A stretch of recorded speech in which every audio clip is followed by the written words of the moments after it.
ऐकलत का? मधुराज रेसिपीला सबस्क्राइब करताना घंटी पण वाजवा, म्हणजे जेव्हा माझ्या रेसिपीज ऑनलाइन येतील तेव्हा तुमच्या फोनची ही घंटी वाजेल. टिंग टिंग. नमस्कार, मी मधुराज रेसिपी मराठीमध्ये तुम्हा सर्वांचं खूप खूप खूप मनापासून स्वागत. आज आपण झणझणीत असा हिरव्या मिरचीचा खरडा कसा बनवायचा ते बघतोय. यापूर्वी ठेचा कसा बनवायचा ते बघितलेलं आहे. ठेचा आणि खरड्यामध्ये थोडासा फरक आहे. ठेच्यामध्ये फक्त लसूण आणि हिरवी मिरची आणि जिराचा वापर होतो. खरड्यामध्ये शेंगदाण्याचा कूट त्यामध्ये ॲड होतो आणि मस्त असा तो दाताखाली खमंग इतका भारी लागतो. तर तव्यामध्ये 1 चमचाभर तेल गरम केलेलं आहे. यामध्ये हिरवी मिरची घालायची. पाव कप हिरवी मिरची घेतली आहे. साधारण 15 हिरव्या मिरच्या आहेत या, आणि जरा कमी तिखटाची मिरची घेतली म्हणजे मग त्रास होणार नाही खरडा खाल्ल्यावर. आता या मिरच्या आपण 3 ते 4 मिनिट फक्त परतून घ्यायच्या तेलावर. मिरचीला असे हलके हलके स्पॉट्स यायला लागले व्हाईट की समजायचं की मिरची आपली व्यवस्थित भाजून झाली आहे, परतून झाली आहे. आता गॅस बंद करायचा आणि यामध्ये आपण लसूण घालतो. हे मिक्स करून घेऊयात लसूण आणि हिरवी मिरची. आता यावर झाकण ठेवूयात आणि 5 मिनिट ठेवूयात, जेणेकरून हा जो लसणाचा फ्लेवर आहे तो मिरचीमध्ये छान उतरेल. 5 मिनिट झालेले आहेत. वाफ काढून याला. आहा, जबरदस्त. मिरच्यांना हलकासा मऊपणा आलेला आहे. लसूणही हलका फ्राय झालेला आहे.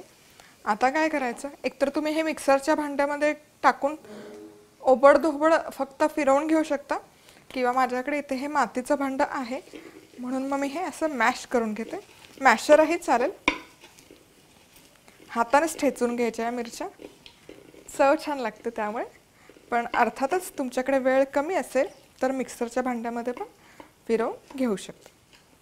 चला तर मग इथे हे व्यवस्थित असं ठेचून झाला तर हे जे तयार होतं हा आपला ठेचा आहे, मिरचीचा ठेचा.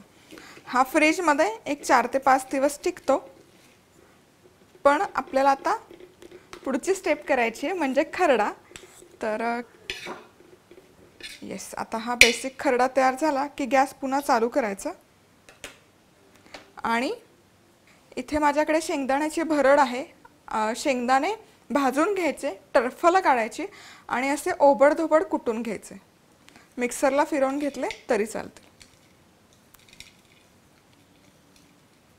अंदाजे घालू शकता तुम्हाला हवं तसं, हवं तितकं. मीठ घालायचं चवीपुरतं. आणि आता हे तव्यावर मस्तपैकी फ्राय करून घ्यायचं. छान असं खमंग खरपूस होईपर्यंत हा खरडा आपल्याला फ्राय करून घ्यायचा तव्यातच. जितकं चांगल्या पद्धतीने तुम्ही या खरड्यातलं मॉइश्चर काढून टाकाल तितके जास्त दिवस हा खरडा टिकतो. त्यामुळे तव्यावर खमंग आणि खरपूस असा फ्राय करून घेणं खूप गरजेचं आहे. ते मस्त असे खरपूस भाजलेले शेंगदाणे दाताखाली खूप छान लागतात या खरड्यातले.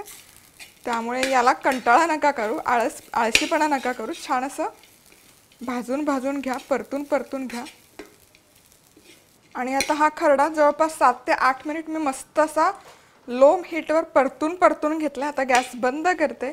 थोडासा ठसका लागतो कारण हा खरडा आहे. आणि तुम्ही बघू शकता मस्त असा खरपूस रंग आलेला आहे, टेक्स्चर भन्नाट आलेला आहे. क्या बात है. तोंडी लावणीसाठी म्हणून जबरदस्त पदार्थ होतो हा. तर आज वेळात वेळ काढून तुम्ही ही रेसिपी पाहिल्याबद्दल तुम्हा सर्वांचे खूप खूप खूप मनापासून धन्यवाद. पुन्हा भेटूयात अशाच एका छानशा झणझणीत रेसिपीबरोबर. तोपर्यंत मस्त राहा, खुश राहा, आनंदी राहा आणि सगळ्यात महत्त्वाचं खात राहा.